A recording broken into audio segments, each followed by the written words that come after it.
பிறந்தது முதலே craniofacial deformity எனப்படும் பாதிப்புக்கு உள்ளானவர் சன்வே பத்தாலிஞ்சயாவைச் சேர்ந்த 24 வயது ரேவதி திலகராஜா. இவர் இப்போது மாடலிங் துறையில் ஈடுபட்டுள்ளார். அவரால் இதை எப்படி சாத்தியமாக்க முடிந்தது? தனியார் நிறுவனத்தில் நிர்வாக ஊழியராக பணிபுரியும் இவர் தோற்றத்தில் மற்றவர்களிடமிருந்து சற்று மாறுபட்டிருப்பதனால் ஆரம்ப கட்டத்தில் வாழ்வில் பல துயரங்களையும் இழிச்சொற்களையும் கடந்து வந்துள்ளார். ஒரு கட்டத்திற்கு மேல் அதையெல்லாம் பெரிதுபடுத்தாமல் வாழ்வில் தனக்கென ஒரு அடையாளத்தை உருவாக்க வேண்டும் என மன உறுதி பூண்டார் இவர். இவரின் இந்த தன்னம்பிக்கை பயணத்தை பற்றி அவரிடமே கேட்டு தெரிந்து கொள்வோம். சைல்ட்ஹுட் ஸ்கூலிங் டைம் கற்பனையில கூட நான் நினைக்க மாட்டேன் எப்பயுமே. பிகாஸ் அதெல்லாம் ரொம்ப ஒஸ்டான ஒரு பாதை. நிறைய பேத்துக்கு தெரியாது இது என்ன பிரச்சனைன்னு தெரியாது. பாக்குற பார்வைக்கு எடுத்தோன்னே என்ன சொல்லுவாங்கன்னா, ஒருவேளை ஆக்சிடென்டா இருக்குமோ அப்படின்னு சொல்லுவாங்க. விஸ்பர் பண்ணுவாங்க. நிறைய பேர் ஃப்ரெண்ட்லியா பேச மாட்டாங்க, ரொம்ப இக்னோர் பண்ணிருவாங்க. பஸ்ல எல்லாம் ரொம்ப வெடிப்பாங்க, ஏறணும்னா வெடிப்பாங்க, அதுக்குன்னு பேர் சொல்லி கூப்பிடுவாங்க. இந்த மாதிரிலாம் நிறைய செஞ்சிருக்காங்க. இதனால பஸ் ஏறல, ஸ்கூலுக்கு போல, இந்த மாதிரிலாம் நிறைய ரீசன் நான் சொல்லியிருக்கேன் பேரண்ட்ஸ் கிட்ட. நான் பஸ் ஏற மாட்டேன் ஏன்னா அவங்க எல்லாம் வெடிக்கிறாங்க, நான் ஸ்கூலுக்கு போக மாட்டேன் ஏன்னா அவங்க எல்லாம் இப்படி சொல்றாங்க, ரொம்ப இக்னோர் பண்ணி போறாங்க அப்படின்னு நிறைய தடவை பேரண்ட்ஸ் கிட்ட சொல்லியிருக்கேன். சோ அந்த மோமெண்ட், அந்த வார்த்தை கேட்ட மோமெண்ட்ல தான் நான் ரொம்ப என்னைய மோட்டிவேட் பண்ணேன். இதுக்கு ஏதாவது ஒரு அடையாளம் நம்ம பின்னாடி வச்சுக்கணும். நானாவே என்ன மாத்திக்கிட்டேன். நானாவே நினைச்சேன் சம்திங், ஏதாவது ஒண்ணு நான் செய்யணும், ஏதாவது ஒண்ணு நான் மேக் பண்ணணும். அது பாக்குறவங்க பார்வைக்கு என்னை எப்பயுமே ஞாபகத்துல வச்சிருக்கணும்னு நான் நினைச்சேன். சோ அதுல நான் எடுத்த ஒரு ஸ்டெப் தான் இந்த மாடல்.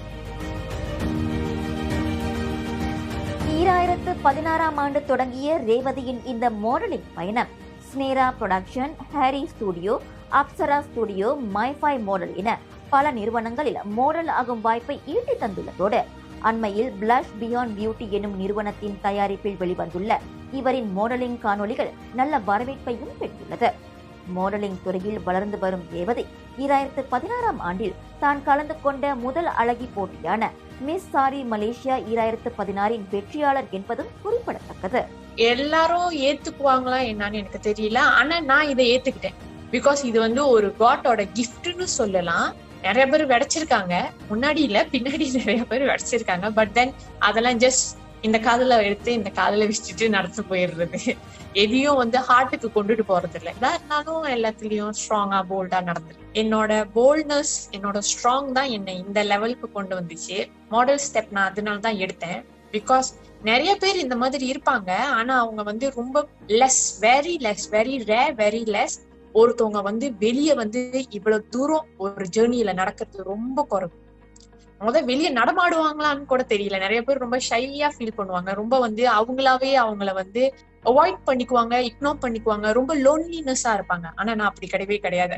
ஈவன் நான் மிஸ் சாரி 2016 நான் போகும்போது கூட அவங்க என்ன கேட்ட ஒரே கேள்வி, என்ன ஒரு தன்னம்பிக்கையோட இந்த ஸ்டேஜை நீ மிதிச்சேன்னு கேட்டாங்க. நான் சொன்னேன், என்னோட தன்னம்பிக்கை என்னன்னா, நானும் உங்கள ஒரு ஆளுதான். அந்த தன்னம்பிக்கையை நான் கொண்டு வந்தேன், இந்த ஸ்டேஜ்ல நான் ஏறி மிதிச்சேன். எல்லாத்தையும் விட டிஃப்ரெண்ட்னு நினைச்சாதான் நம்ம அந்த இடத்துல போய் நிக்கிறதுக்கு கூச்சப்படணும். நம்மளும் அவங்களோட ஒருத்தவங்க தானே, நம்மளுக்கும் எல்லாமே முடியும் அப்படின்னு நினைச்சுதான் அதுக்குள்ள நான் பார்ட்டிசிபேட் பண்ணேன். நான் எதிர்பார்க்காத ஒண்ணு, நான் நினைக்கல அது எனக்கு கிடைக்கும்னு. பட் தென் எனக்கு கிடைச்சிச்சு.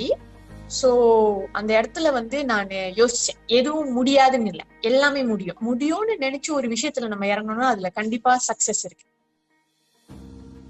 தன் மீது தான் கொண்டிருக்கும் ஆயிராத நம்பிக்கையால் வெற்றியை நோக்கி சென்று கொண்டிருக்கும் இந்த பயணத்தில் தனக்கு பெரிதும் துணை நின்று பக்கபலமாய் திகழ்வது தனது பெற்றோர்கள், சகோதரிகள் மற்றும் தனது வருங்கால கணவர்தான் என கூறும் ரேவதி தன் மனதில் உள்ள ஒரு சிறு ஆதங்கத்தையும் இவ்வாறு வெளிப்படுத்தினார். இந்த மாதிரி ஒரு ஆளை பாத்தீங்கன்னா அவங்கள இக்னோர் பண்றதை விட அவங்களையும் ஒரு ஹியூமன் பீயிங்கா, ஒரு மனிதனா அவங்களையும் ரெஸ்பெக்ட் பண்ணா கொஞ்சம் நல்லா இருக்கும். பிகாஸ் ஒருத்தவங்க பாத்துட்டோன்னா ஒரு பார்வைக்கு அவங்கள பின்னாடி பேசுவாங்க இல்லையா, ஒருத்தவங்க அவங்க கண்ணு முன்னாடியே இன்னொருத்தவங்க கிட்ட கதை சொல்லுவாங்க, இன்னொருத்தவங்க சொல்லுவாங்க, அவங்க திருப்பி பார்ப்பாங்க, அப்புறம் அவங்க இன்னொருத்தவங்க சொல்லுவாங்க. இப்படியே ஒரு ரவுண்டே போய் வந்துடும் அந்த விஷயம். அப்படி சொல்றதுக்கு பதிலா அவங்களையும் பார்த்துட்டு சாதாரண ஒரு சின்ன ஸ்மைல் சிரிச்சுட்டு போயிடலாமே. எதுக்கு அந்த மாதிரி பேசி அவங்களை ஹர்ட் பண்ணணும்? ஆமா தானே? ஏதோ நம்ம கொஞ்சம் தூரம் தள்ளி போயிட்டு விஸ்பர் பண்ணா பிரச்சனை இல்லை, நம்ம முன்னாடியே விஸ்பர் பண்ணுவாங்க. சோ அந்த மாதிரி நான் நிறைய பாத்திருக்கேன் என் லைஃப்ல. என்னைக்குமே மனசை தளர விடக்கூடாது. இன்னொன்னு வந்து என்னைக்குமே உன்னை முயற்சி எடுக்காம முடியாதுன்னு சொல்லக்கூடாது. அத வந்து ஒரு சேலஞ்சா எடுத்து செய்யணும். அப்பதான் அதுக்குள்ள இருக்கிற ஒரு பெனிஃபிட் நம்மளுக்கு தெரிய வரும். ஸோ இதுதான் என்னோட லைஃப் பாதை. புற அழகையும் அகத்தின் அழகால் மெருகூட்ட முடியும் என்பதற்கான உதாரணம்தான் ரேவதி. தைரியமும் தன்னம்பிக்கையும் கொண்டு வாழ்வில் தன்முனைப்போடு செயல்படும் இந்த புதுமை பெண் மென்மேலும் உயர வணக்கம் மலேசியாவின் மனமார்ந்த வாழ்த்துக்கள். மேலும் பல அண்மைய செய்திகளுக்கு வணக்கம் மலேசியாவுடன் இணைந்திருங்கள். எங்கும் எப்போதும் வணக்கம் மலேசியா. நான் வேதகுமாரி வெங்கடேசன். இந்த வீடியோ உங்களுக்கு பிடிச்சிருந்துச்சுன்னா மறக்காம வணக்கம் மலேசியாவோட யூடியூப் பேஜ், ஃபேஸ்புக் பேஜ் மற்றும் அகப்பக்கத்தை லைக் பண்ணுங்க, ஷேர் பண்ணுங்க, சப்ஸ்கிரைப் பண்ணுங்க.